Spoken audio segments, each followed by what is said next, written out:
नमस्कार, स्वागत है आप सभी का। मैं हूं हिमांशु और आप देख रहे हैं हलचल इंडिया। बेबाक खबर तेज असर। आइए नजर डालते हैं आज की खबरों पर। हरियाणा के Palwal national highway 19 Atoha KGP KMP exit entry point पर रिटायर्ड कर्मचारी, मजदूर व किसान एक बार फिर राष्ट्रीय संयुक्त किसान मोर्चा के आह्वान पर 72 घंटे धरने पर बैठ गए। मजदूर किसानों को यह पड़ाव 26 नवंबर से लेकर 28 नवंबर नेशनल हाईवे 19 पर अटोहा गाँव के पास डाला गया है। महापड़ाव पर पहुंचे मजदूर और किसानों ने केंद्र व प्रदेश सरकार पर किसानों के साथ वादा खिलाफी करने का आरोप लगाया। राष्ट्रीय संयुक्त किसान मोर्चा के आह्वान पर पलवल में एक बार फिर रिटायर्ड कर्मचारी, मजदूर और किसान सक्रिय हो गए हैं और पलवल नेशनल हाईवे 19 के पास KGP KMP exit entry point पर 72 घंटे के लिए महापड़ाव लगाकर धरने पर बैठ गए। संयुक्त किसान मोर्चा पलवल के पदाधिकारी रिटायर्ड कर्मचारी महेंद्र सिंह चौहान ने बताया कि 9 दिसंबर 2021 को केंद्र सरकार के प्रतिनिधियों के द्वारा किसानों से जो वायदे किए गए थे, उनमें से अधिकांश वायदों को सरकार भूल चुकी है। उन्होंने कहा कि पिछले 1.5-2 वर्ष में 18 बार सभी किसान मोर्चा के आह्वान पर रिटायर्ड कर्मचारी, मजदूर और किसानों ने अलग अलग स्थान पर अलग अलग समय पर धरने और प्रदर्शन किए,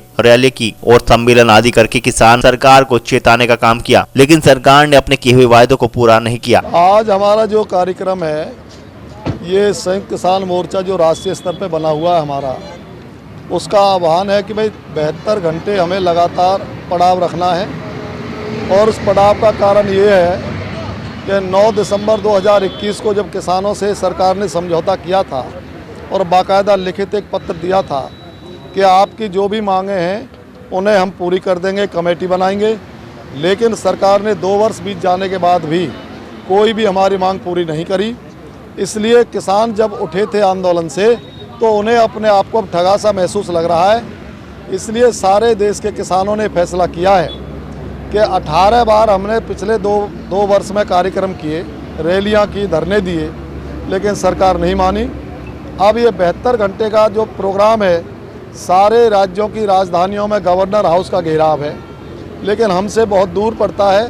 तो हमारे सभी साथियों ने, चौधरी धर्मचंद जी जो हमारे किसान सभा के जिला प्रधान हैं, सोनपाल जी हैं, हमारे बहुत सीनियर नेता हैं मोर्चे के, भाई बीदू सिंह जी हैं, बहुत सीनियर हैं, ताराचंद जी हैं, भाई राजकुमार जी हैं, इन सभी साथियों ने मिलकर के संयुक्त किसान मोर्चे की जो केंद्रीय कमेटी है उससे बात करी। तो उन्होंने ये कहा कि आपने वहाँ मोर्चा लगाया था 12.5 महीने, आप अपना मोर्चा वहीं लगा दो और हम सरकार से केवल एक, अब ये हमारी जो लड़ाई है ये एक प्रारंभिक लड़ाई है। दोबारा अगर सरकार ने बातें नहीं मानी 3 दिन के धरने के बाद भी, तो कोई ना कोई नई कॉल आएगी और एक संघर्ष का दूसरा चरण चलेगा, जिसमें हम अपनी सारी मांगों को मनवाएंगे। हमारी मुख्य मांग थी एमएसपी की कानूनी गारंटी दी जाए, किसानों को एक बार सारे देश को कर्जा मुक्त किया जाए, बिजली का जो संशोधन विधेयक बिल है 2030 से पड़ा है उसे वापस लिया जाए, केंद्रीय गृह मंत्री जो अजय मिश्रा है उसके खिलाफ 302 का मुकदमा दर्ज किया जाए, किसानों पे जो झूठे केस बने थे आज भी सेंट्रल गवर्नमेंट के, रेलवे के केस कायम है, वो वापस लिए जाएँ, जो शहीद हुए थे उनको शहादत के लिए कुछ ना कुछ उनके बच्चों को भरण पोषण के लिए कोई मुआवजा दिया जाए, उनके बच्चों को नौकरी दी जाए, ये हमारी बड़ी है।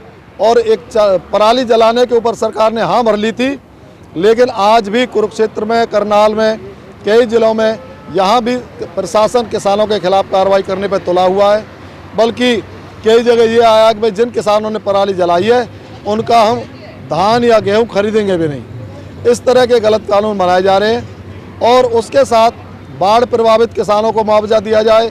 हमारे जिले में 1 रुपया भी किसी बाढ़ प्रभावित किसान को नहीं मिला है। यहाँ नेशनल हाईवे पर आपका पड़ाव है, क्या कुछ गतिविधि होगी यहाँ? हमारे यहाँ 3 दिन हम यहाँ रहेंगे और शांतिपूर्ण तरीके से, अहिंसात्मक तरीके से अपने सभी मांगों के बारे में, चाहे किसानों की हो, कर्मचारियों की हो, मजदूरों की हो, महिलाओं की हो, सारी की सारी मांगों को पुरजोर तरीके से उठाएंगे और इस इलाके में और सरकार के सामने कोई हाईवे को जाम करने की नहीं, अभी कोई ऐसी जाम करने की अभी कोई योजना नहीं है, ना इस 72 घंटे में कोई कार्यक्रम है। लेकिन अगर ये धरना आगे बढ़ा या कोई निकट भविष्य में कोई और कार्रवाई हुई तो 3 दिन के बाद जो हमारा केंद्र नेतृत्व तय करेगा, हम उस अपने ज़िले के सभी साथ। देखिए, जो ये सरकार सेंटर में गूंगी बहरी सरकार बैठी है, जो आंदोलन समाप्त हुआ था, स्थगित हुआ था, उस समय जो सरकार ने जो हमारी मांगे मानी थी, एमएसपी की गारंटी की मांग मानी थी और अनेक मांगे थी, वो पूरा नहीं हुई हैं। सरकार की वादा खिलाफ के खिलाफ हम 72 घंटे के लिए यहाँ बैठे हैं और हम सरकार से पुरजोर मांग करते हैं कि ये मांगे मान लो, जिस तरह कानून वापस लिए थे ये मांगे भी माननी पड़ेंगी, लेकिन ये किसानों को परेशान करने वाली बात है जो हमें दोबारा से यहाँ पर बैठना पड़ा। केवल पलवल के किसान होंगे या और भी? नहीं, ये पूरे देशव्यापी हमारा आज का यहाँ पर इस जगह पे पलवल के किसान होंगे, पलवल और जो है अपना आसपास फरीदाबाद के जो क्षेत्र के। कितने किसानों की संख्या हो सकती है? देखिए, संख्या बल की कोई बात नहीं है, क्योंकि किसानों में बहुत भारी आक्रोश है और गंगा स्नान भी है, इधर शादियों का सीजन भी है, लेकिन तादाद हमारी उसके बावजूद भी कम नहीं है और बहुत किसान ट्रैक्टर ट्रॉलियाँ लेकर अभी रास्ते में हमारे पास फोन आए हैं और भी पहुँच रहे हैं। वक्त हो चला है आपसे विदा लेने का। कल फिर होंगे हाजिर कुछ नई और ताज़ा खबरों के साथ। तब तक के लिए दीजिए हमें इजाजत। नमस्कार। देखते रहिए हलचल इंडिया, बेबाक खबर तेज असर।